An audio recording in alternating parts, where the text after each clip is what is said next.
Hey guys, we're back. It has been a while since we did an eVoked Thoughts, but there's been a lot of stuff going on. We've been super busy. Stay tuned to the channel for all the new information. It's going to be great. But we're back with eVoked Thoughts. There's just two of us today because quarantine problems, yo. And we're here to talk about what we have been personally doing the last, oh God, like 5 months now almost. Yeah. Emily has started watching Star Wars. I have been putting her through the Star Wars ringer, and it's been a lot of Star Wars. But So much I stars. love Star Wars. It is my favorite thing, my favorite individual thing, I could say. And Emily was never much of a sci-fi fan before, and I wanted to kind of eventually show her this thing that I love, and so I devised this plan to do the perfect chronological Star Wars treatment. So we have gone episode 1, episode 2, Clone Wars through season 6, then Revenge of the Sith. We plan on doing season 7 of Clone Wars, but it was airing while we were, doing this whole watch thing. So now it's completed airing and we're going to watch it after, which I think is good because I didn't really want her to get spoiled on the events of episode 3. So I figured, we'll save that one for its intended purpose as an actual sort of side story, prequel almost. We'll jump a little back in time for that one.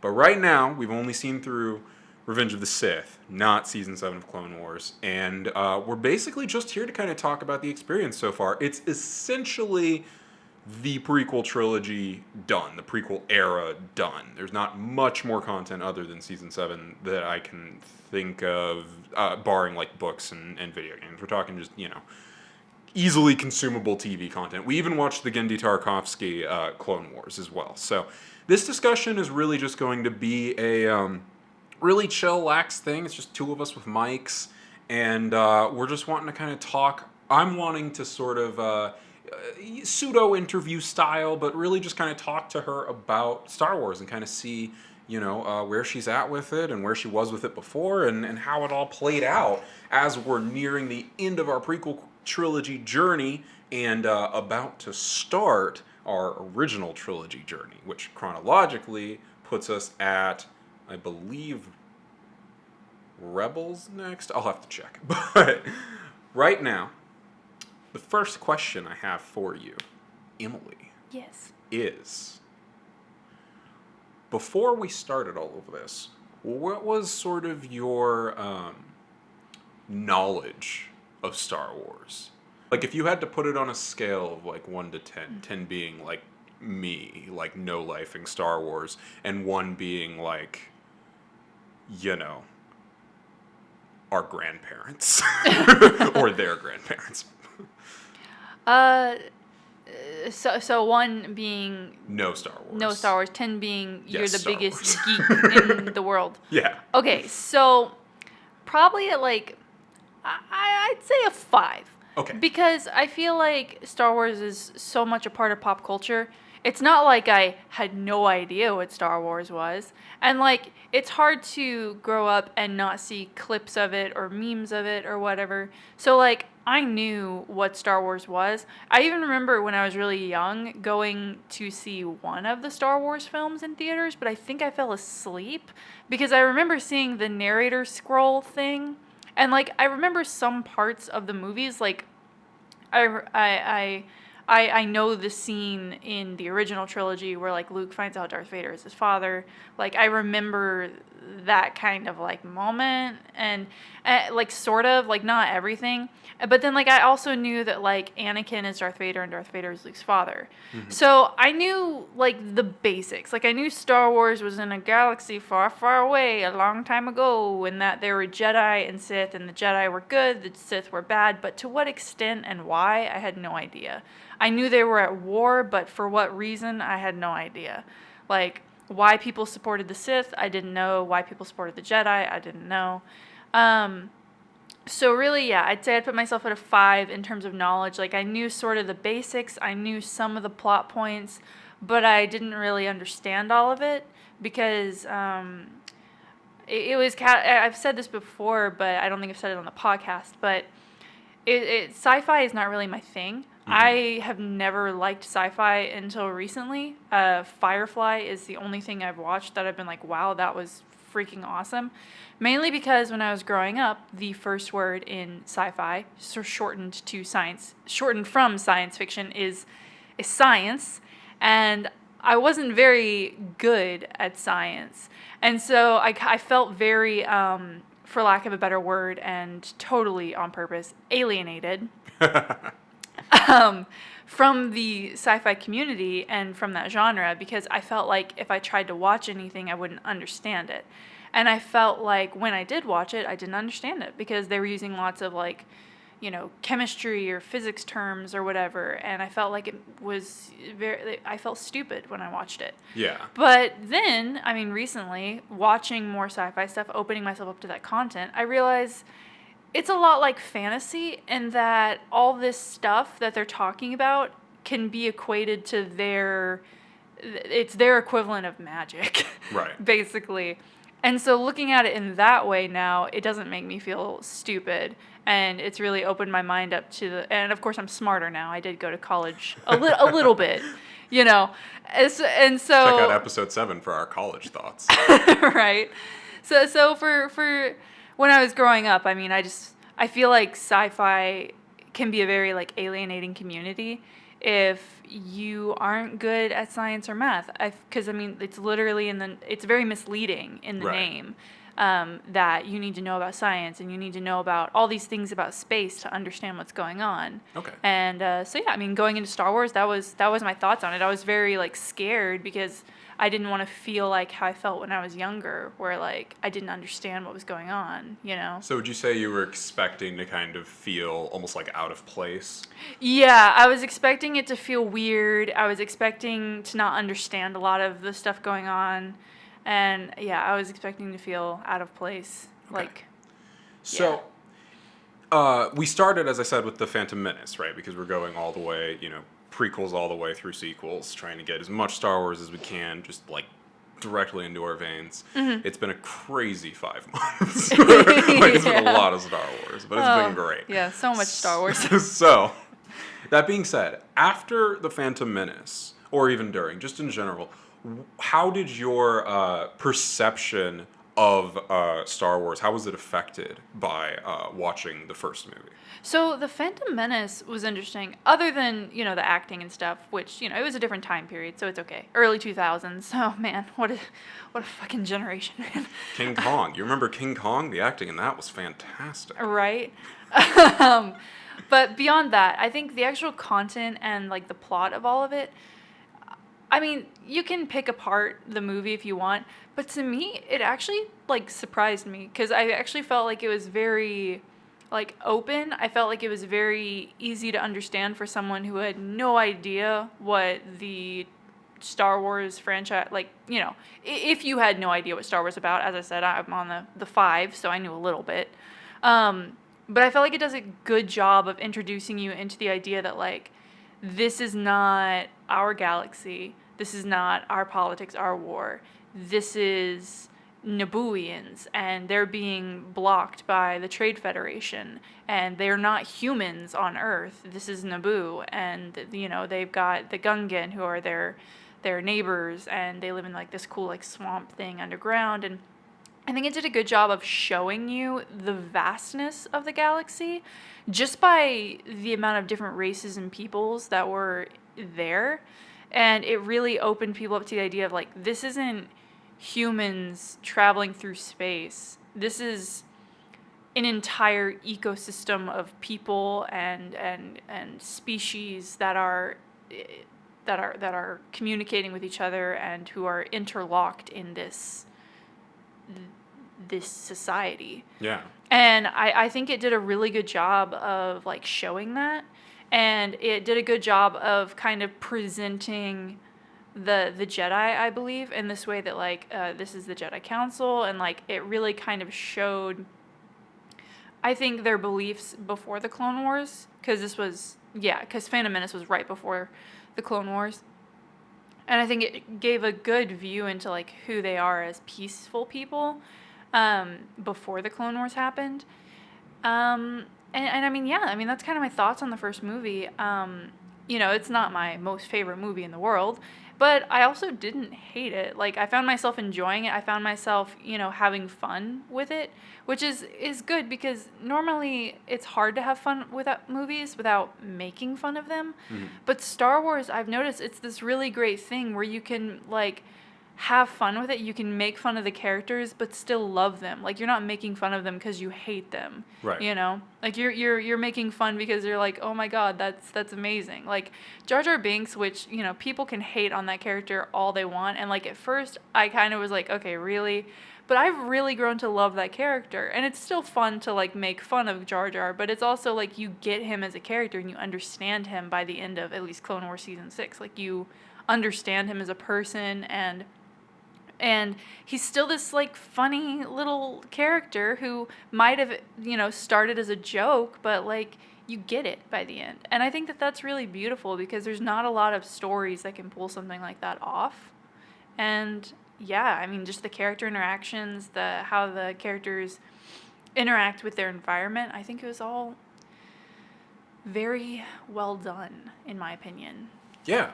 So it's interesting that you focus on those sorts of things because you see, when I think of the first movie, and I think when a lot of people think of the first movie, the thing that comes to mind as being like the only good thing for me. I mean, I like parts of it, but the only good thing, you know, for the majority of the Star Wars, you know, fandom is the Duel of the Fates, and the fact that of all the things that came up in your thought process, kind of going back to that movie, the fact that that wasn't the thing that just kind of first came to your mind, it's really interesting that like that's not kind of what you're focusing on. What were your thoughts of that conflict between Qui-Gon, Obi-Wan, and Darth Maul? So it's interesting because I feel like it almost didn't get enough build-up. Like, we had no idea who Maul was. He kind of just came out of nowhere. I feel like it almost would have been better if Maul hadn't been revealed until, you know, we're going chronologically. Obviously, these things were not released chronologically.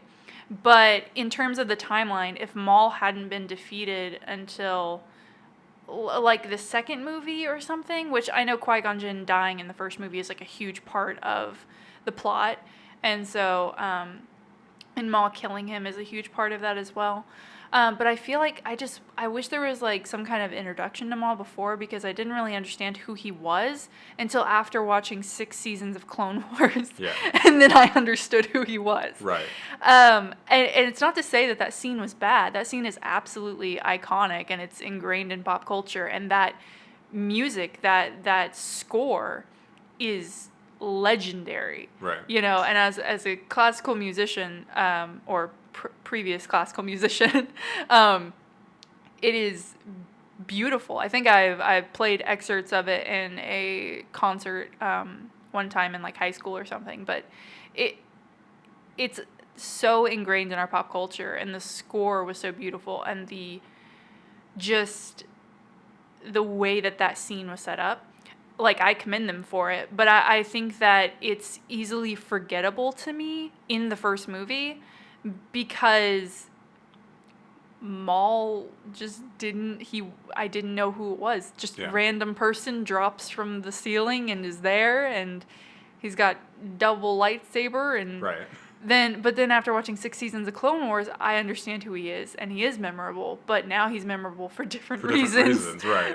It's very easy for me, at least, to forget that the Maul by season 6 of Clone Wars is the same Maul. Right. Because they're, like, not the same. I mean, it's not the same actor, of course, but it's Right. also, like, it's such a full character, and the idea of him being just this cardboard cutout, cool-looking cardboard cutout, sure, like Satan with a double lightsaber, but at the same time, it's like there wasn't anything to actually make you care other than that he was a threat to the heroes. Yeah, there was no substance in that scene other than the result of that scene. Right. And the result of that scene ultimately is the plot point that was like, holy shit, you know? Right, yeah. What did you think of how it ended specifically? The effects of sort of those Qui-Gon Jinn dying. fates. Yeah. Yeah, I mean, it's interesting because, you know, after watching the first movie, you think both of them died. Mm-hmm. But then, oh, by the way, spoiler alert, you guys, if you haven't seen any of the Star Wars stuff. Oh yeah, this is full spoilers for the prequels. Right. We'll just go like Spoiler alert, and then we'll like move it to the front somewhere. Yeah, but it's interesting because at the end of Phantom Menace, you think both of them died, but then when the Clone Wars series comes around, you see that Maul actually lived. Mm-hmm. And so I think that gives a different context to the Duel of the Fates and the ultimate outcome of that, and that Qui-Gon Jinn is the one who died, but then ultimately they both have sort of not died, because while Maul actually lived on for a few more years, Qui-Gon Jinn actually found what we later find out, immortality through becoming a Force ghost for the first time. Right. So, I don't know. I think it was all very interesting. I think the results of it were necessary to forward the plot and forward the direction that Anakin and Obi-Wan needed to go in to fulfill the, quote, prophecy. Right. But, yeah, those were my thoughts on the first movie, really. Okay. Yeah, so moving on from that, we have the second movie and the Clone Wars, right? I kind of want to leave the third movie part of it a little bit out so that we can kind of talk about the, sort of conclusion of things at the end. So there's a little bit of a chronological kind of conversation here. Yeah, that's fine. But the second movie and then the subsequent 6 seasons of Clone Wars that basically comprise this 3-year period between, the events of the second movie up to the third movie. Once we got into that, starting with just kind of the movie, what were kind of your thoughts? How did things change or evolve in regards to how you viewed Star Wars, sort of going into that one opposed to going into Phantom Menace? So, Phantom Menace definitely kind of gave me this comfort, I guess. Like, oh, okay, this isn't going to be as bad as I thought. This isn't... That's not what I mean. I meant, like, this isn't going to be... No, I know. Yeah, this isn't going to be, like, this isn't going to be as much of a chore as I thought. Oh, man, I'm just digging myself a hole here. No, it's fine. It's fine. Yeah, but you get what I'm saying. It's just like, I went into the first movie like, oh, I don't know how I feel about this. Like, I feel like this is, not going to be my genre, and I'm just kind of going to be sitting through it just to sit through it and get context. And then by the end of the first movie and going into the second movie, I was actually excited. Yeah. And I actually wanted to see how these characters' plots progressed, and come to find out it's like years have gone by in between the movies, and I was like, oh, okay, holy shit. Yeah, because Anakin was young in the first movie. He was like 9, and then like in the second movie, he turned into a hot chunk of angst. I just imagine someone with like a giant like wheel of cheese just cutting off a piece of it and calling it Anakin. But yeah, and I think going into the second movie, there was definitely more excitement and curiosity as to where all of it was leading. I mean, obviously, again, I knew some of the plot points. I knew eventually where it would lead. But how it gets there and what happens in between, I wasn't sure. And I was actually really invested in a lot of like side characters' plots, like Jar Jar and Padme, who I didn't know their stories at all. And Obi-Wan, whose story I didn't know either. All I knew is that he mentored Luke, and that was it. So the fact that Obi-Wan was Qui-Gon Jinn's apprentice, Padawan, and then Obi-Wan... Yeah. Distinction. Obi-Wan was Anakin's master. I was like, oh, wow, like that never... Obi-Wan's place in the story never was there for me. Before he was like the... mentor to Luke, you didn't really have any like context for who he was. Yeah, and so it makes so much more sense now to me who Obi-Wan is and who Padme is and where she fits in the story and Jar Jar. And so I was really excited to see those plot lines play out because I know who Anakin ultimately becomes and how he gets there is interesting. But like I didn't know these other characters. I was really interested in the war and how that was going on, like how that was being like orchestrated and stuff, and the sort of politics in play there I thought were really cool. And I think that in the Clone Wars series we see way, way more in depth how that goes, and the sort of specific targets and strategic moves that everyone's making in the background to try and kind of make everything happen. And it's so cool because it's like everyone is these chess pieces, right? But they don't realize that someone made the fucking chessboard. Right. Yeah. And that person is fucking in charge of them. Right. Like they're all playing this game of chess. Meanwhile, the guy who created the chessboard is playing his own game, completely separate, and Like it's a million other games. exactly At the same time. and so seeing that, the idea that is being introduced, because it's really cool. Like, you see parallels with it in our world, but also you don't, because like there are conspiracy theories now out that, like, oh, the rich people, there's just one rich family and they rule everything, blah blah blah, or something. But like, Right. to actually see this like plot where this so not obvious, right? So not obvious guy is literally controlling everything in the galaxy. With his little spider fingers that he's like tapping together every 5 And minutes. controlling the possible revolutions and rebellions to that. Right. Like, that is cool to me, because we've seen the movies where someone's in power and they control everything, right? But they don't control the opposition. Yeah. And the fact that he controls everyone, even the opposition, is genius. And Yeah. it's so cool, because like I've never seen that in any other type of media or in any other type of book. And so seeing that play out, especially in the Clone Wars series, so fucking cool. So cool. So yeah, I mean, that's kind of my thoughts on like the second movie and like a little bit of the Clone Wars series. What other questions you got for me? Yeah, well, I want to know what you thought of Jango Fett and the clones and the whole kind of concept of that, because that, if there's anything that is like more alienating science style sci-fi in Star Wars, I'd say it's the idea of the Kaminoans and the clones and the concept of all that. So how did that kind of play into your beliefs regarding Star Wars, as well as kind of just your overall understanding or feeling towards that whole sort of plot point and how that all played out? Yeah, so in the movie when that came about, I was really confused, because I was like, okay, who is Jango Fett? Why did they choose Jango Fett? Like, why does he want this? And then, like, why are they making all these clones? And then it's really explained better in the Clone Wars series, I think, where it's like it was orchestrated. It was orchestrated by this fucking mastermind to create all these clones before there was even a war, to eventually start a war. And the Kaminoans, like, some of the Kaminoans are in on it, and like Jango Fett was sort of in on it, and like then there was like some Jedi involvement that might have been in on it, you know? Mm-hmm. And so like all of that was really in the movie. I feel like they definitely could have spent more time exploring the ideas to help people get the ideas in their head of why and how that was happening. Mm-hmm. But in the Clone Wars series, I think they definitely explained it really well. They answered a lot of questions that I had by the end of the second movie. And just in general, just help clarify everyone's kind of relation to each other in that plot.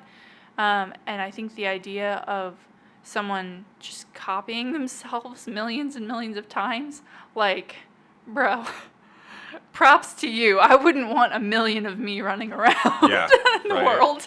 Right, especially when you're like a high-class bounty hunter with like extreme skill. Like, right. That's pretty scary.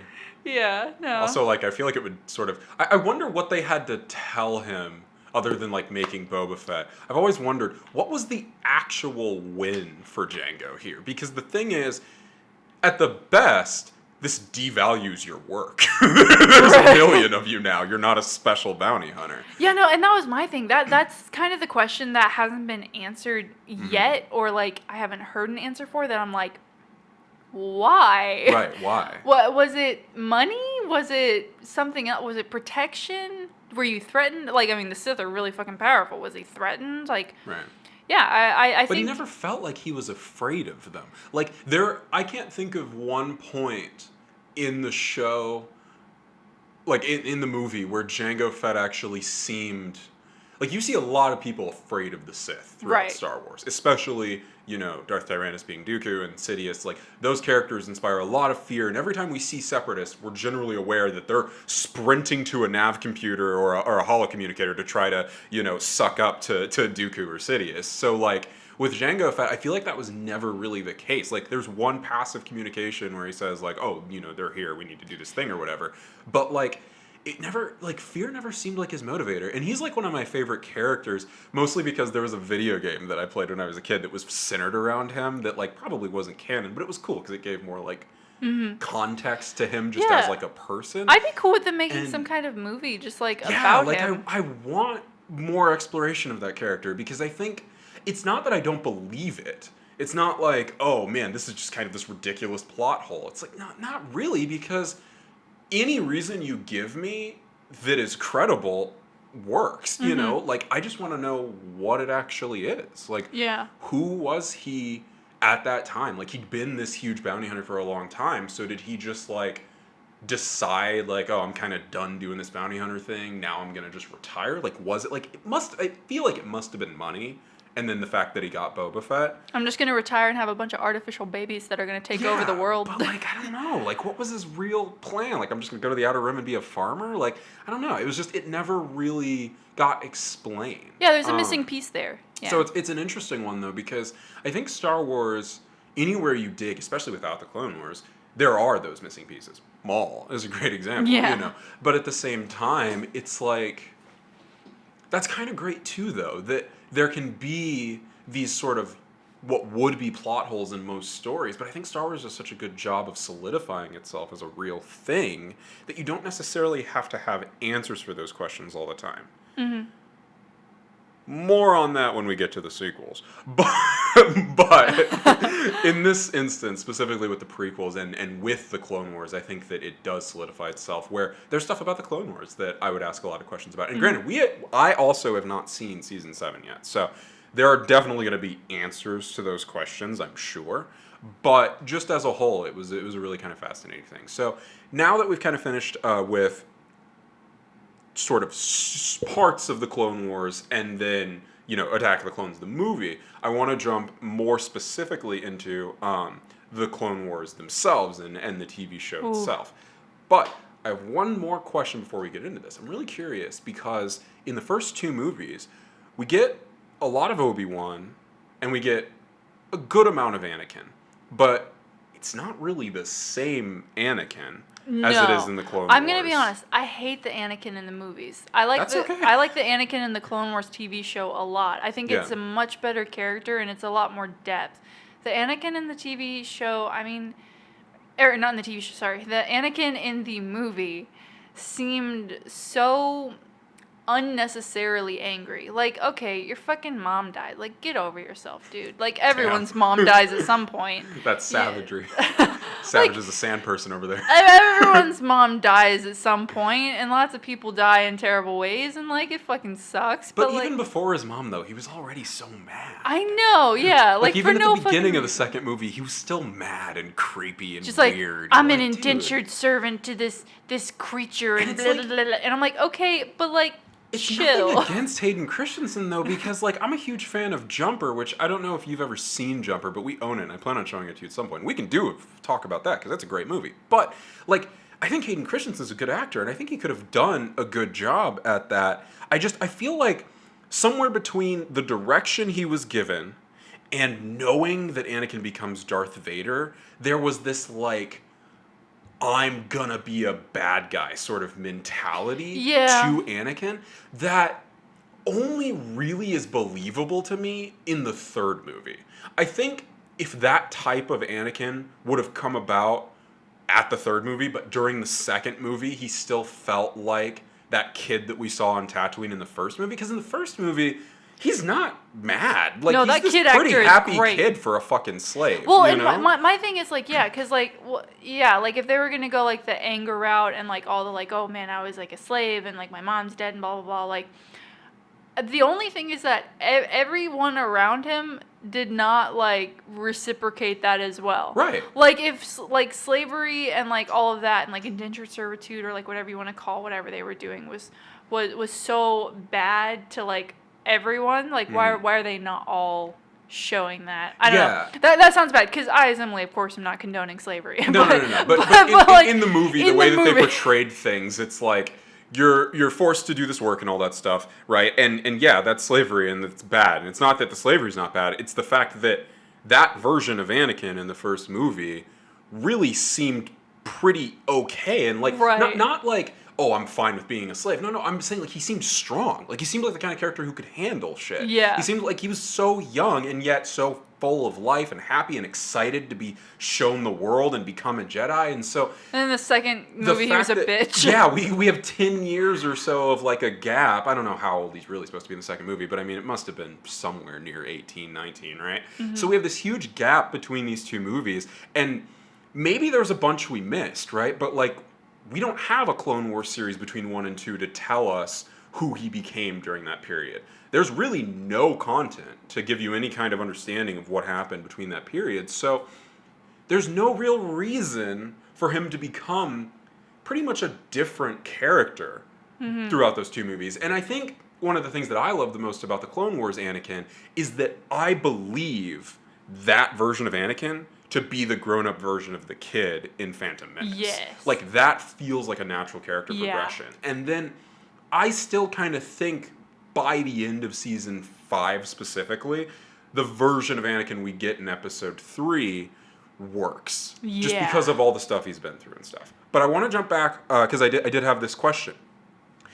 Having really only seen some of, enough of Anakin and, a good amount of Obi-Wan, but really only just seen the faces of the Jedi Council, right? And not really knowing anything about them in any capacity because they're not really the focus of those two movies. What did you think of the Jedi going into the Clone Wars? Sort of before episode 1 even. What did you think of the Jedi? What did you think of the Council and those characters specifically? Like, what were your kind of thoughts on all that? I didn't care about them. Right? Yeah, like they mentioned the council. There was a few scenes with them talking, and Yoda was talking, and like I know who Yoda is, right? But I didn't care about Right. any of them. I saw their faces, I saw them in the background, and I was just like, why are they on the council? Who are they? Like what makes them so powerful? Like why do I not know their names? Like what's going? What all these big problems, but why aren't they doing anything about them? Right. Why are there only two dudes tackling what is obviously the biggest issue right now? Yeah, so it was just this weird thing where there was definitely like a separation between the characters that was just like, what did the Jedi Council even do? Right. But then going into the Clone Wars series, oh man, Okay. Master Plo Koon. Okay. So, episode 1, season 1, first episode of the Clone Wars, right? Immediately looks like a kid's show. It's animated. Yep. It's 3D. Yep. It's like everyone looks kind of wacky and disproportionate and silly. And like what did you think? Like as we just jumped into that and got into it, before you really got any of like the substance of what was happening there, just what did you think of what was going on? I was like, oh man, what the fuck is happening? What am I watching? Yeah. Dude, the first episode, it looked kind of wacky, and I was Right. concerned because I'd never seen an episode like that. I'd never seen a show in that style. So I was really put off by the 3D effects going on. Yeah. But as the episode went on, I really loved that this character who was super important and, who people make memes about and all this stuff. Being Yoda. Yeah, Yoda. I was really interested in him. I was really glad that it was focusing on him. I feel like I had more context for who he was as a person and the way he thinks after that episode. And I think that's really what hooked me into like, okay, like, yeah, let's fucking watch this. I think it was like great to focus on him. Like after, episode 2, like of the movie, who is the Jedi Council? Why do they matter so much? And then first episode of Clone Wars is focusing on the oldest member of the Jedi Council. Right. I thought that was really interesting, and the clones specifically were the support characters for that. There was no Anakin, there was no Obi-Wan, there was no one else there. It was Yoda, the clones, and some other characters that we'd never met, and it really showed me that the clones aren't just robots; they're people, and I thought that was really cool. And I thought Yoda understanding that and like talking to them about who they are as people was really cool. The whole concept of that episode was just amazing. Yeah. Yeah. So as I said, we had seen the Genndy Tartakovsky Clone Wars before watching the animated Clone Wars. What did you get out of that, if anything? Grievous is scary as fuck. Did you feel right? But did you feel any kind of like benefit from it? Like, do you think that it was useful having that information going in? Do you think that you had a better foothold for some of those characters and stuff that didn't really get like properly introduced in the Clone Wars TV show? I think so. Yeah, I think. Which again, guys, this was a few months ago, so I don't remember all of it. But I do. No, that's fine. I loved the art style of that one, and I think it did help kind of solidify this idea of like the plot points to be expecting. Yeah. And then going into the Clone Wars, like it was kind of some of it was repeated, but in their style and in their way. And I think it helped kind of reinforce the idea that like this is how the story goes. Right.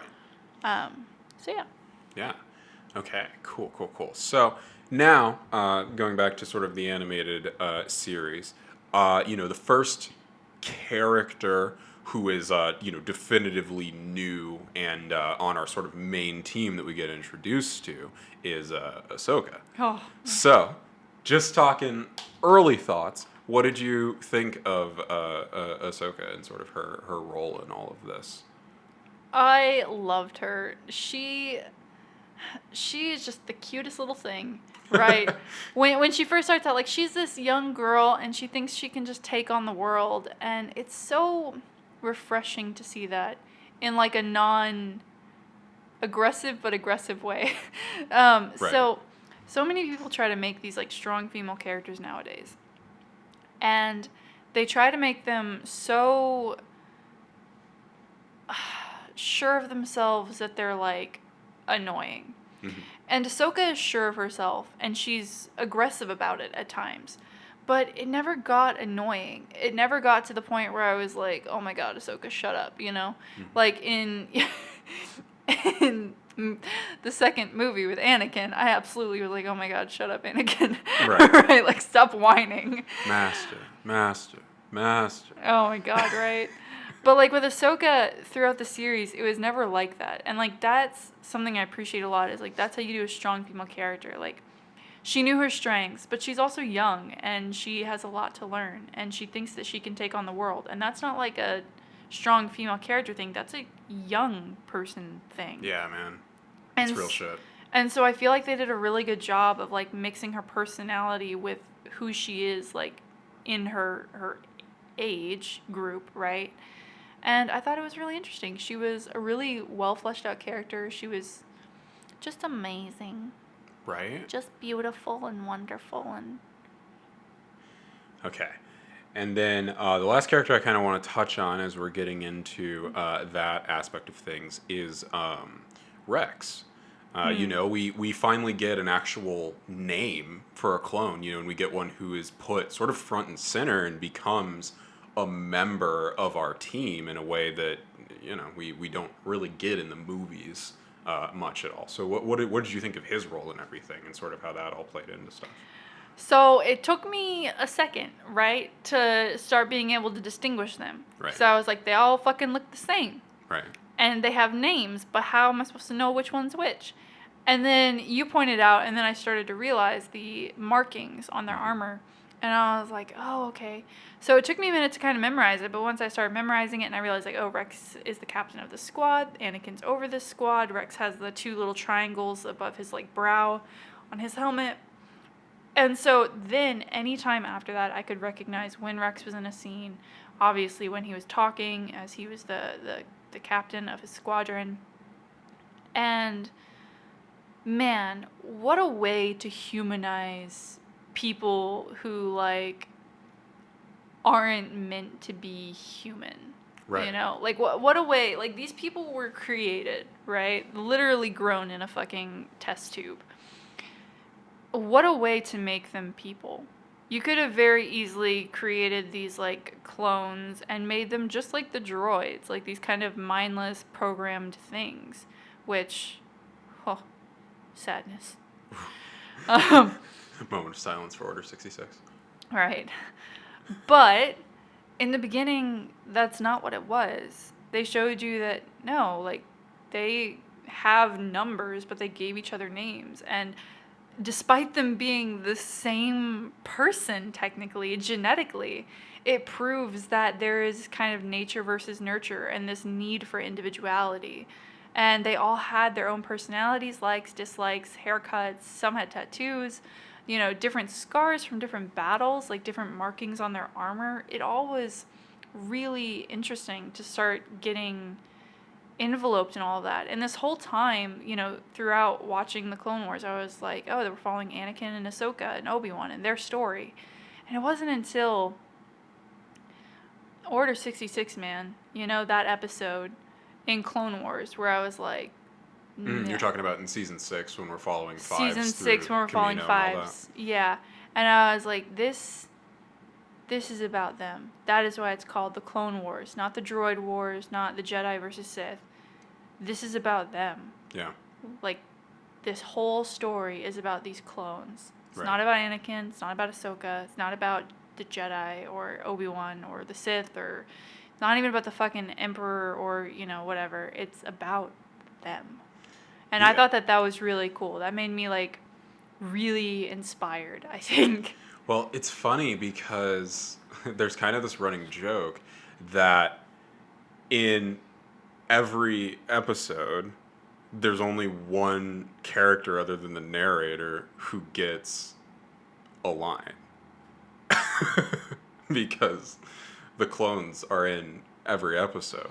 Yeah, props to that voice actor. He had he had to record so many different lines, and he was so many different people. He was talking to himself in so many different scenes. Right. Like, I wonder... Like, entire how episodes that was done. Like, was he literally just ad-libbing back and forth with himself all the time, or did they do it, like, in sets and then try to link it together? Like, right. Dude, it's so cool. And, like, that guy's voice, it's so funny because, like, that voice will always be in my mind. Like, I grew up with the show, so that voice has been something that's always been there. Like, I played the games and stuff, And so it's, like, it's just so funny because as soon as I hear it, it feels, like, right, Right, And, like, yeah. I remember when we went and watched episode 3 afterwards last night, and it was so weird, it was so jarring because I forgot that it's not the same actor in the movies as it is in the show. Yeah, that And was it weird. so weird. But, yeah. Okay, so now, just a little bit more freeform about the Clone Wars as a whole. What did you think as things sort of continued to build and we started to get more of these stories being told? What was kind of your overall sort of progression of feeling about the show as you kind of went season by season? Yeah, so like I said, like I know the story of Anakin and Luke and stuff. Like I it's hard to live in this pop culture without knowing something about Star Wars. So it was all this stuff in between. It was all the characters in the background. That was all the stuff that I was like really interested in. And the Clone Wars really serves up some great characters. The Jedi Council, my biggest problem, I had no idea who they were. In the Clone Wars series, it gives an episode to almost every single council member, if not a scene where you understand them, right? Mm-hmm. And so, like, by the end of it, I, like, know most of them by name. I'm like, oh, there's Plo Koon, there's Yoda, there's Master Windu. And I'm just like, come, like, oh, yeah, go Windu, just, and, then things happened, and, okay. But my point being, the Clone Wars series, that you get to know them. You get to know all of them. You get to know Padme. You get to know Senator Organa. You get to know... all these different senators in the Senate. Because, like, before, I was like, what the fuck is the Senate? Just a bunch of people in the room. Like, what are they doing, right? And then by the end of the Clone Wars series, like, you understand it. You understand how it works. You get to know the Rodian, who is, like, an uncle to Padme. Like, yeah. Anno, like, he gets his whole episode, and then a complete arc that ends in his death. Like, it's literally... Yeah. Like, who would have expected that? Because then when you see him in the second movie, you're like, oh. And like when you saw Organa in the third movie, when we watched that, and you're like, oh, that's Organa. Like I know Organa. Like that's the same person. Or like, you know, like the bounty hunters. Like the bounty hunters, like Cad Bane and the guy with the hat. He has a name. I know he has a name. Coolest fucking hat in the world. I mean, I've always called him Hat Guy. I'm sure he has a name, but if he does, I don't know it, and I unfortunately don't even know the name of his race. Like, I know a lot about Star Wars. That's definitely a hole for me. Yeah. It's just like they give all these different characters, like they give the younglings their own little arc. Like they give all these characters and all this, like all the things you wouldn't expect them to get, like all these little arcs, and you get the politics of all of. Oh, I had no idea what a Mandalorian was. Right. Like that show came out this year, The Mandalorian, and I was like, what the fuck does that mean? And then watching Clone Wars, I now have context. I know what a Mandalorian is because it goes through their whole fucking history. Right. And it makes so much sense. And now, eventually, I'd like to watch the Mandalorian TV show. But that's going to have to wait till we're done with this. Yeah. It's in the list. We're going chronological. Yeah, it's just crazy because like I said, Star Wars, the first episode set up really well how expansive it can be. Mm-hmm. But then you don't see that in the second movie. But in the Clone Wars series, you do. You go to all these different planets, which I've started memorizing. Like, fuck, I didn't know what Ilum was, but now I do. I know what Ilum is. I know what the younglings did in Ilum. You know? Right. And, like, the places, the Naboo and the Tatooine, like, I get it now. And it shows you all these different races. It shows you their culture. Because, like Jay said earlier about the species, like, you see one of them in the first movie, and you automatically assume, it's easy to assume that all of them are like that. But then you watch the Clone Wars series, and you see that that's nothing like what their homeworld is. And, in fact, within the homeworld, there is still diversity because, you know, newsflash, species has variation. Yeah. So it was super cool to just see all of that. And, like, of course, you know, it follows the war and the clones and all of that, and so you also get more context for the prequels and the series as a whole. And I think it just really helped me understand the galaxy a lot better, and I think it helped me understand the story in a depth that I never would have understood had I not seen the TV series. Right. Okay, so before we hit on Revenge of the Sith, I want to talk about a couple of characters and a couple of arcs. So, first, Ventress. Okay. Ventress. Yeah. Someone who I had no idea existed until I watched the TV series. And she is one of the coolest Sith ever. Is she still a Sith? I guess not. I guess she's not a Sith anymore because she got betrayed. But man, what a character. Like, there's no context for her in the prequels or the movies. Nothing, right? I don't even think she's in the prequels or the movies ever. Right? Never even mentioned. But, like, what an arc, you know? To show everything she goes through and to follow this, you know, apprentice, right? Of this Sith Lord. And to get context for how that works, right? But then the episode where you see what happened to her and how she got to that point, man, that broke my heart. All the flashbacks, seeing her, like, be a Jedi first and then become a Sith and all that. Yeah, I cried for Ventress. Yeah. That was hard. That was hard. What did you think when we got to the Night Sisters and saw sort of her origins there and everything that kind of played out with that whole arc? It was interesting. I loved the Night Sisters. I thought they were really cool. I thought they very much added this, like, fantastical element to all of it, and this, I mean, very believable variation in how the Force is used. Mm-hmm.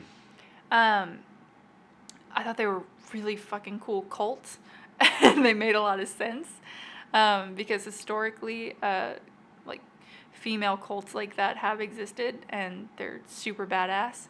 So the idea that that's a thing in Star Wars is super cool, and it fem cults, right? And it only makes sense that, of course, that's where Ventress came from. Right. Yeah, and then my favorite thing about seeing Dathomir as a planet and kind of the whole idea there is this idea that there are the Zabraks, the Mauls race that live there, and you would think these big scary horned dudes would be the fucking kings of this planet. Nah, man. But then you find out that no, they're like terrified of the Night Sisters. And this whole idea that they have that much power over them is so interesting, The dynamic of that planet, I think, is fascinating. Right. But then you see why, because you're like, dude, Mother Townsend, who would fuck with her? Yeah. I would fuck with her. Yeah. Never fuck Yeah. with her. Or any of them. Or any of them. Unless you're Grievous, then kill them all, I guess. Jeez. Yeah, right. Okay, another arc, Mortis. So the father, the son, the daughter. So that was interesting. It was kind of a nice reprieve from the war and everything.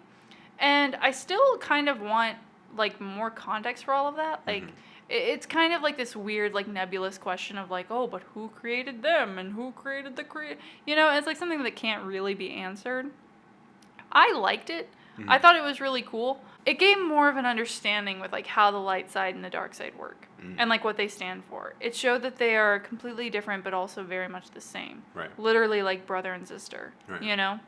And I think that metaphor, like, really helps solidify this, like, prophecy and this idea that Anakin has this future, and like, the fact that he saw that future, but then it was erased so that he couldn't change that future. And, like, that was heartbreaking. But, of course, the series happened before... the series happened after the movies, and so they have to, eventually where the series is going to end up. Right, it can't go any other way. Yeah, it can't end happily. But I didn't mind it. I liked it. I think it helped solidify some plot points. I think it helped overall, like, grasp the understanding of the light and the dark side of the Force and how they actually affect each other and affect the universe. Or the galaxy, rather. And yeah, that's how I felt about that plot. Okay. Yeah, I mean, my thing about Mortis is just that, like, when I was a kid, I loved it because it gave Star Wars more. It built something bigger into Star Wars. This idea that it expands beyond just this tangible understanding we have of how all these forces work, and that there are things bigger than them, and basically something to strive towards and something else to achieve. When a character says, like, oh, that they're trying to gather enough power to do a thing, you're like, oh, okay, yeah, it's like there's another tier here, there's many more tiers here of what you can be. And I think the animated shows do a much better job of that than the movies, but I also think that's because the movies, well, except for the sequel, because the movies really strive to solidify themselves in some way and, like, tell a cohesive story, whereas the TV show can get kind of wacky. But I think my problem with Mortis, I hadn't even really realized I had a problem with Mortis until we watched season 6. And my biggest problem with Mortis is that it's just outdone by the arc that Yoda goes on. Yeah, I can agree with that. Because that's my thing, is in, like, how does the place that Yoda finds and Mortis, like, coincide with each other? Or do they even? Yeah, so I feel like in that sense, like, Mortis could just be... left out, but I don't know, I really liked that plot line of Anakin finding out what he was going to become. Right. And then this, like, idea that he's like, I have to turn to I have to be on this guy's side so we can stop what I become, because I hurt so many people. He knows in that moment, and the idea that further emphasizing that the Hayden Christensen Anakin and this version of Anakin are not the same, because he sees it and is so hell-bent on stopping it. Right.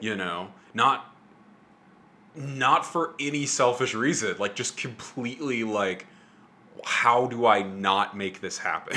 Right. And then the idea that by the end of that, he gets that erased, I thought was a really cool plot point.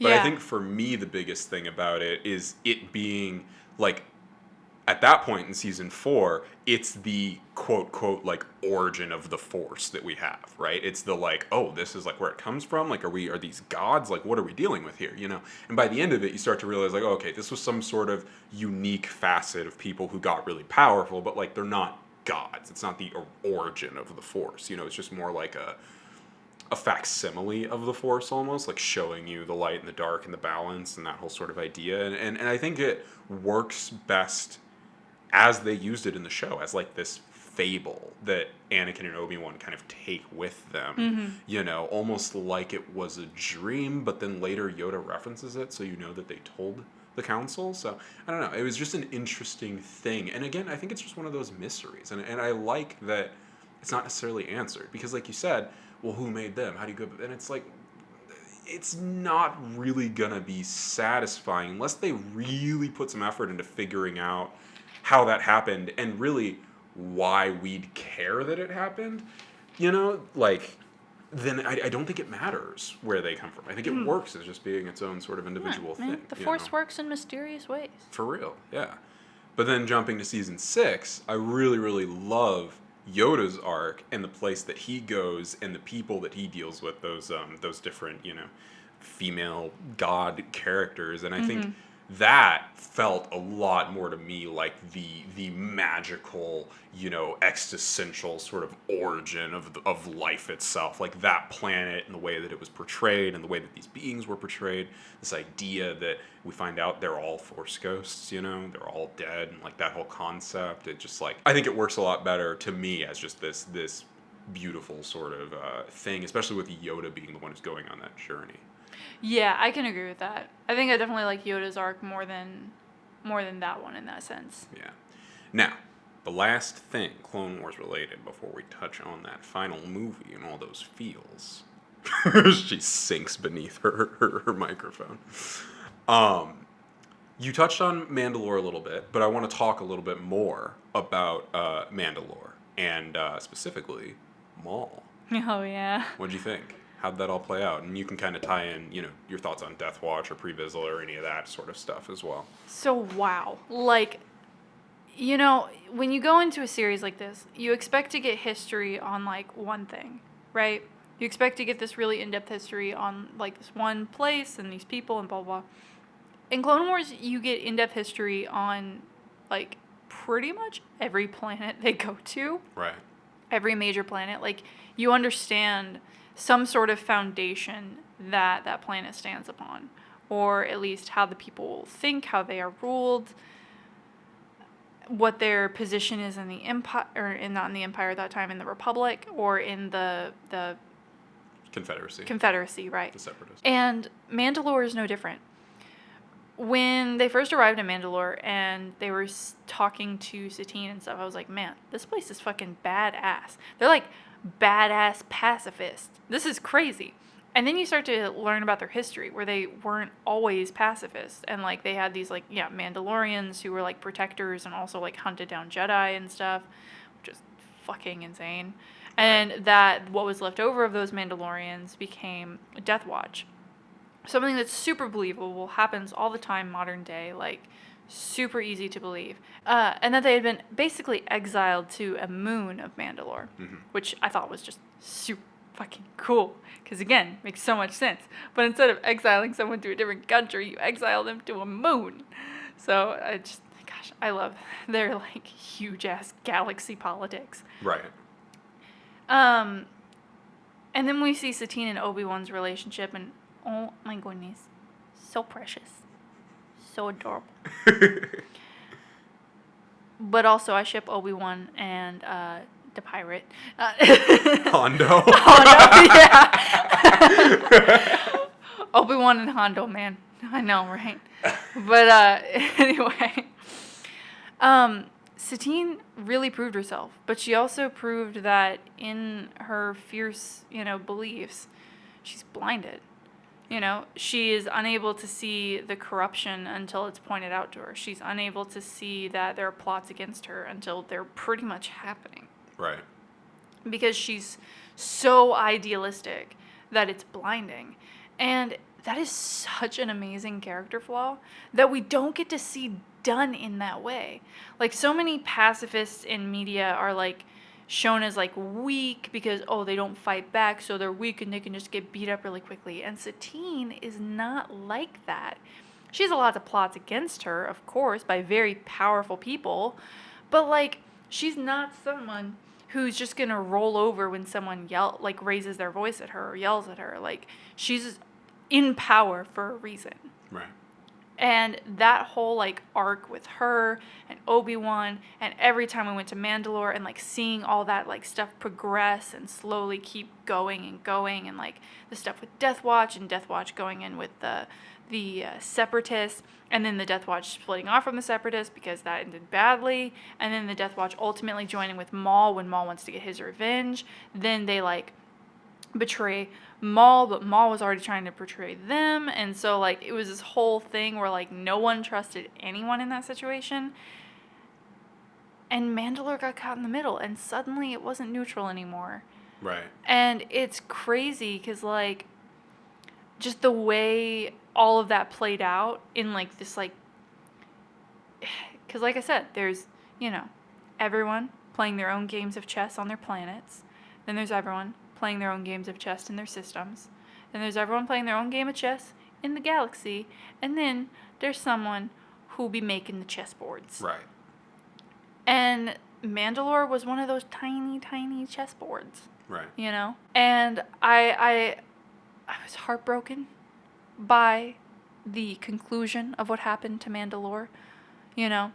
Ultimately, wait, who ended up in power in Mandalore? Ooh, you're asking good questions. See, Wait, they didn't tell us. the Mandalore plot and the actual end of the Mandalore arc is season 7.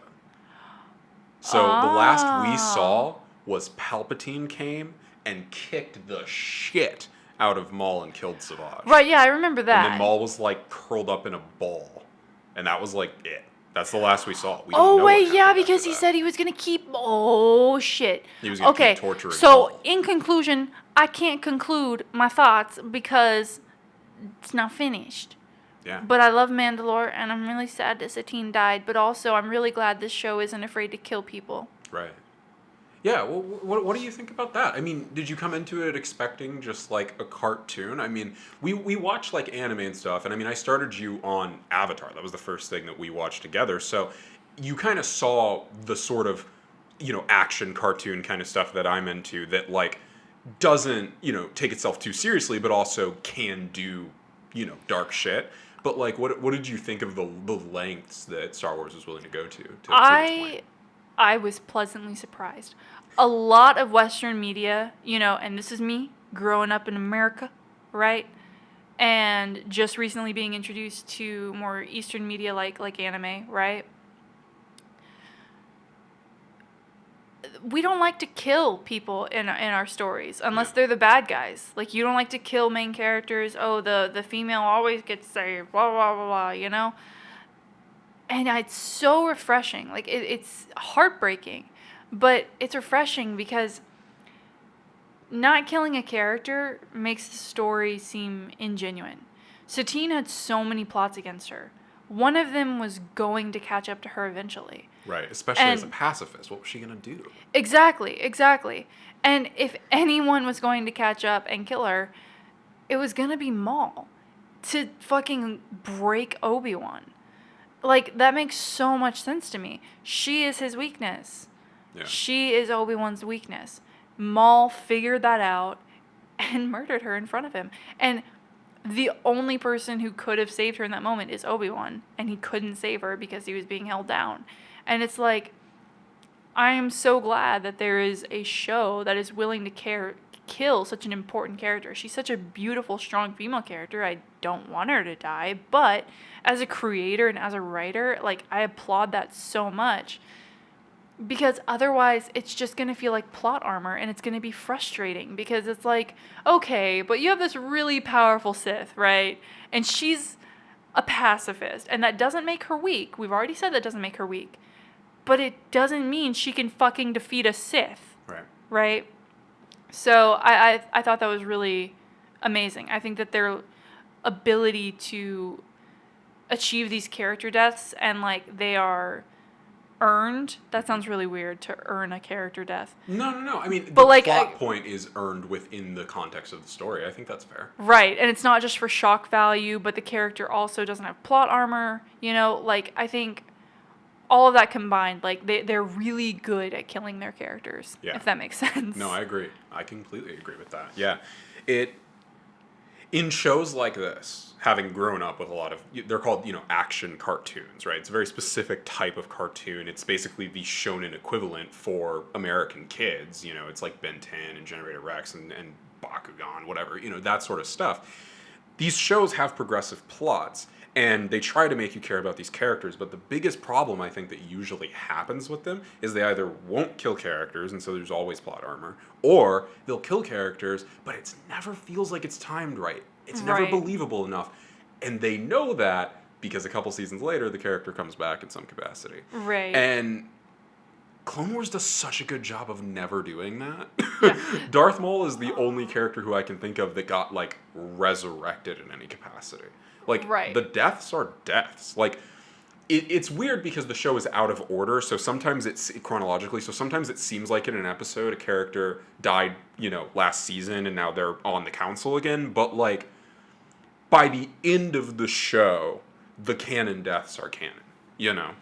And what's happened has happened, and we know that because, Yoda is in that dream haze where he's seeing all the different people, and he's like, oh, you're dead, and, like, you turned against us, and so it's like these things do happen. There is some sort of chronology to it, and I love that we see those effects, like the Barriss arc and stuff like that. Yeah, man.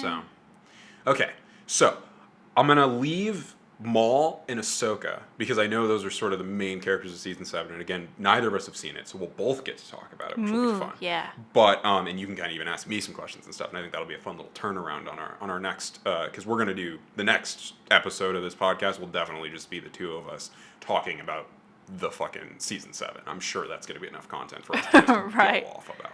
So that being said, we'll leave those two arcs because they're not necessarily completed, because we haven't really touched on Ahsoka's ending in the Clone Wars, and we haven't really touched on Maul really yet, so we'll Right. save those. Instead, we'll go ahead and hop straight to last night's escapades, Oh my god. which were episode 3. Oh man. So, what did you think after the Clone Wars, after season 6, knowing a little bit about Order 66, which, man, God, it was so hard to decide if I should have had you watch season 6 first or watch episode 3, but I felt like if you watched episode 3 and then season 6, it just would have been these, like, side stories that give you a little bit more context but don't have any impact. No, I feel I'm like the glad I death of watched it in the Fives order I gives it did. significance, Yeah. So, you kind of knew what was coming, but you really didn't, So what did you think after Clone Wars, before episode 3? What were you thinking going into the movie? Like, what were you expecting? What did you think? I was What like, were your feelings? fuck. No. People are gonna die. Order 66 is a thing. Like, it was weird because Order 66, this whole time, right, I've been wondering, because, I never knew that the clones were on the Jedi side originally. Like, that was one thing that I was like, what the fuck? And so I was like, aren't these stormtroopers? Like, what's going on? And then I realized, the clones used to work with the Jedi. And then I was like, okay, but how did they become stormtroopers in the original series then?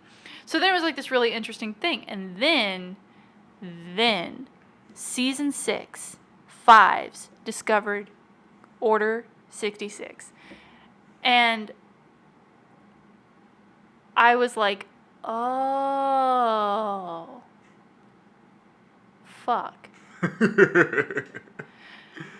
And it started to kind of piece together, but then you still don't know exactly what's going to happen. You're not really sure how it's going to happen. You're not really sure how it's activated, right? And so it was this whole thing where I was, really scared because I knew it was going to happen. But I didn't know who all was going to die. Spoiler alert, everyone. Yeah. I didn't know who was going to die. And then we were watching the movie. And then, I already knew Chancellor Palpatine was Darth Sidious. I knew that. And, It's really hard to go through any part of Star Wars and not figure out that Chancellor Palpatine is any part of the prequel, because there's never a scene where you don't feel like he's the villain. Yeah. And granted, it's a prequel trilogy, so you're already supposed to know. But, if I was trying to chronologically show you with like no spoilers, which I kind of was, and I feel like I did a pretty good job, but like that's one that you just, dude, I can't do shit. He's sitting there like twiddling his thumbs and laughing maniacally at the end of every episode. You're like, fuck. Yeah, so I knew all that, right? And then he was, tempting Anakin, and I was like, okay, I already know he's going to convince Anakin somehow. I did not know. This is what I did not know. I did not know the reason Anakin turned to the dark side was because he was afraid, or he was having visions of Padme's death. What'd you think of that? I thought it was really cool, but at the same time, man, what a pussy-ass bitch. Right. Like, literally, like, we've seen medical droids. They a thing. Apparently, there's OBGYN droids specifically, right? Right. And so my thing is, like, bro, because here's the thing about, like, premonitions and seeing the future. You never know if seeing that future is solidifying it because then you're trying to avoid it, or if that's the future you're going to get if you continue down the path and do nothing to avoid it. Well, Yoda says that the path is flexible. If there are multiple paths, this is just one possible future. Right. That's why Anakin feels so strongly about trying to change it, because he thinks it's the future he's currently on. He doesn't realize it's the future he's going to make. Exactly. And so it's all very interesting. I think the him and Padme's relationship seemed more believable in the third movie after seeing all the Clone Wars and stuff, and like, him talking to her wanting to run away, like her wanting to have the baby on Naboo and like kind of retire from the Senate. Like I thought all of that was very believable. And I mean, really the progression of it, like I get it. Like I love Jay very much. In case you guys don't know, we are planning on getting married, and it's like I get it. Like if I had without a shadow of a doubt this like vision that he's gonna die, like I would want to do everything in my power to try and stop that death. I can slaughter children, and I don't know if I'd do that. Right. But I kind of get it. I get where Anakin's coming from, and it's really, really interesting. And because then he's also in this like, emotional turmoil. After everything that happened during the Clone Wars, like he's seen a lot, he's been through a lot. After everything that's going on with the Council, like it makes sense that the Chancellor was able to manipulate him to come to the dark side. Yeah. Overall, I think all of it just really paid off in the third movie. Yeah. Even though the actor was just this fucking angsty little bitch. Like, it all made sense. And, like, I looked past the acting and whatever. And the story as a whole is an amazing story. And then Yeah. he turned to the dark side. And then... You press the Order 66 button. Then they pressed the Order 66 button. So And these then characters... Master Plo Koon got shut down. Yeah. So these characters who, if you'd only watched the second movie and then the third movie, this probably wouldn't have impacted you. You Right. probably wouldn't have cared about any of these people dying. It would have just Yeah. been a plot point. Like I but the said, fact that we have now no you've idea who heard the Plo council Koon is. call Ahsoka Lil Soka, and you've seen Mace Windu go on a whole adventure with Jar Jar, and you're aware of who Ki-Adi-Mundi is, and Aayla Secura, and all these the people. younglings gone to make their lightsabers, and they made their lightsabers, and they got kidnapped, but then they escaped from Grievous, and then they got home safe, and then Master Anakin was going on, and then he killed them. Yeah. Ah. Yeah. I don't know if there's ever any confirmation if those younglings are the younglings from season 6, but I prefer it in the canon.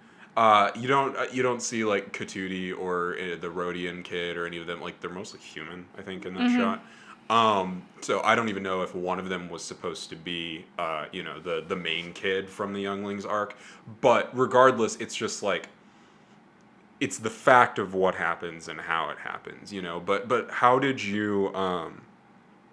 I mean, obviously, you felt a connection to those characters, and you did feel, emotion seeing those, who would have been fairly nameless characters. Yeah, just dude, kind I of was dying in crying the whole background. time. I know, dude. I felt like I needed to console you. Like, I honestly felt bad. There was this moment where I realized last night, like, that I had made you fall in love with something and then just destroyed it in a way that you hadn't realized because you knew Anakin was Darth Vader, but you didn't know that all the Jedi get slaughtered by the clones. Yeah. You know, and this idea that, like, Cody is the first to turn Yeah, on Obi-Wan. And, bro. like, we've seen Cody about as much as we've seen Rex throughout the series. Mm-hmm. You know? Just the idea of those characters, I was like, oh, God, I feel kind of awful right now because, like, You should. I didn't realize the impact of that, you know? You should. But what's great about Star Wars is it lives on, man. Mm-hmm. And so I'm excited because season 7, you know, I feel like it's going to be a little bit of Anakin, a little bit of Obi-Wan to kind of just sort of push them off. And I think we're going to get sort of the attack on Coruscant and the kidnapping of the Chancellor, that sort of stuff, like we saw in the Genndy stuff. But I don't really think we're going to focus on them much. I feel like it's mostly going to be Ahsoka and Maul and Mandalore and that sort of stuff. Mm-hmm. Maybe, hopefully, Ventress. I really want a Ventress. I know, I hope so, dude. Ventress is such an intriguing character, and, like, I really want, like, honestly, like, her, Ahsoka, like, they could have their own shows. I know.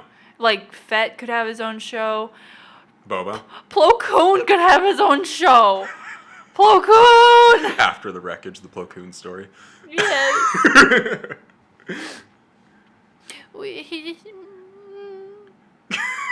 Oh. Well. So season 7 I think is going to be cool because it'll conclude that other half of the story. I was kind of talking about how episode 3 was like half of the Clone Wars story concluded, and that there's another half that's missing, basically all the characters who weren't in episode 3. Yeah. And so now I'm like really excited that we're going to have that conclusion to talk about.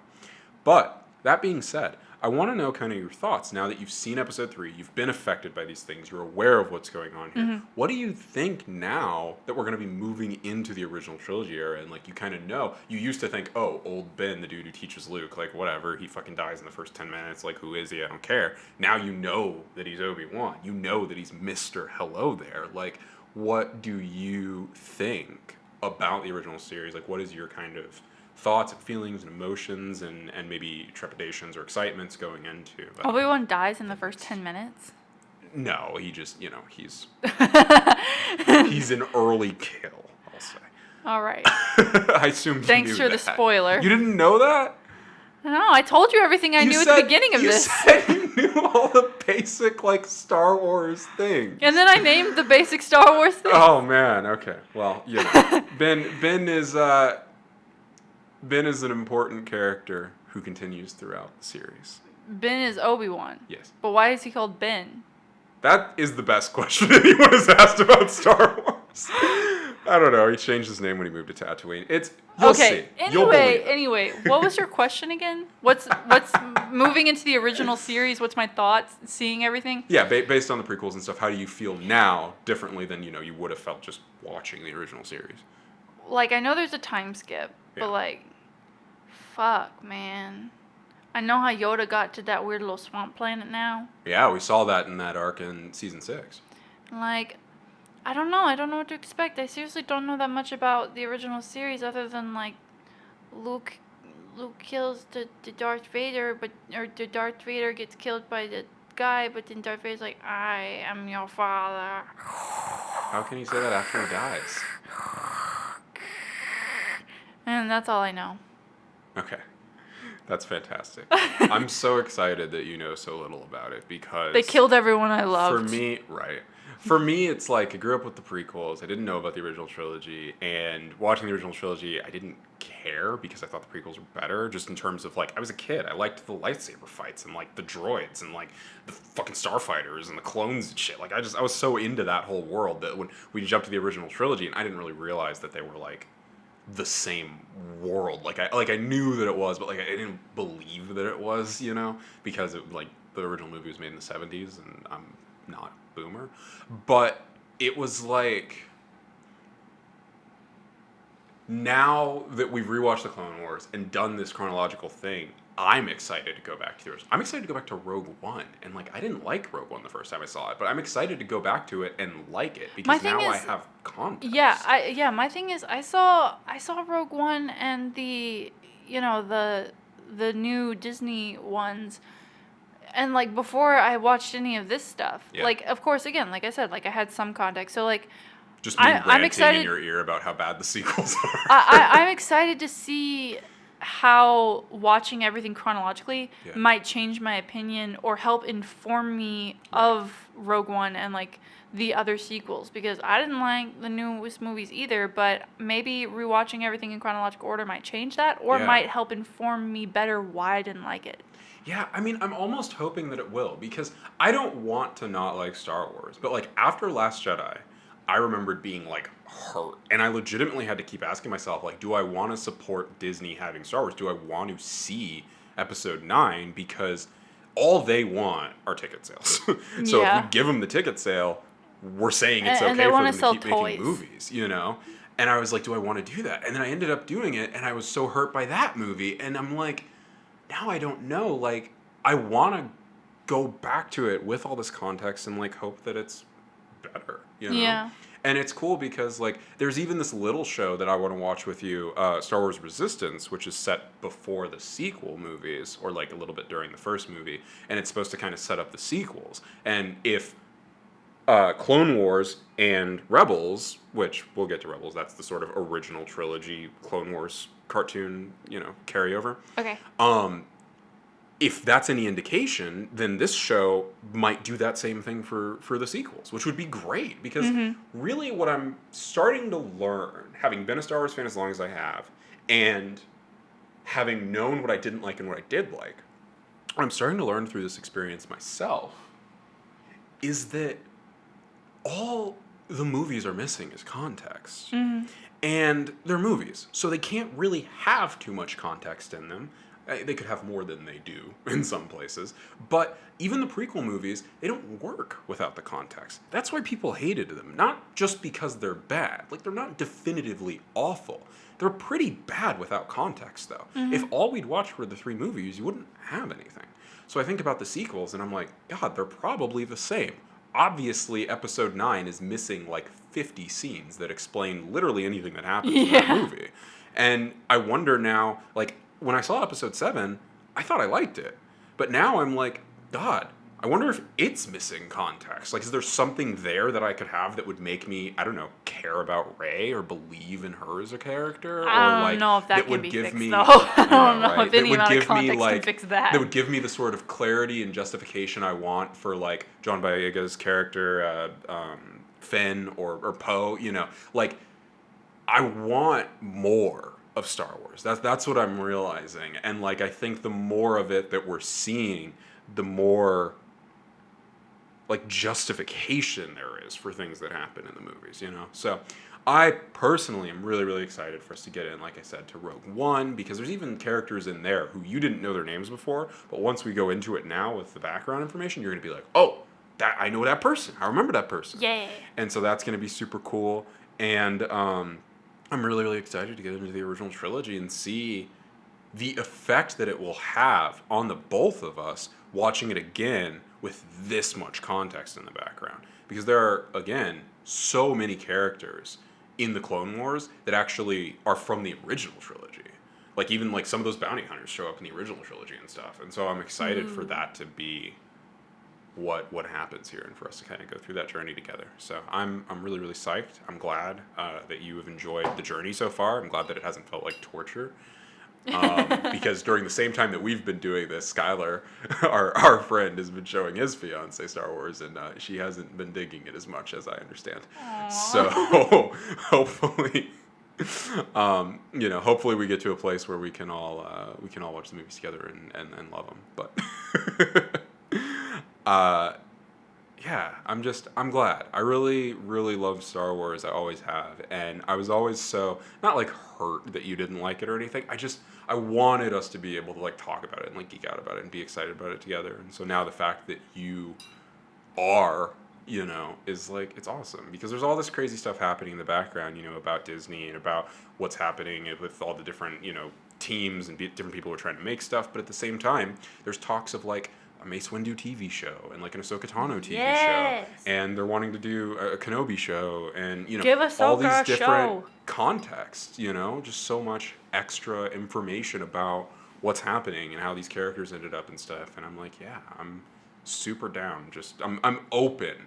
I'm not down. I'm upset about the sequels, but I'm open to more Star Wars, and I'm glad that we can go on this journey together to a galaxy far, far away. Same. So, all right, yeah, that was our conversation about the prequel era, excluding season 7 of the Clone Wars. We will definitely do a whole thing, probably a bit shorter, about season 7, but I think we covered a lot of information here, and I think it still wasn't nearly as long as the first time we tried to do it. So, I hope you guys enjoyed this conversation, this episode of eVoked Thoughts. I think it's episode 13, if I remember correctly. And we'll call it episode 1 of season 2. And we love you guys. We hope you're all safe and everything. And yeah, TTYL. Peace out, friends.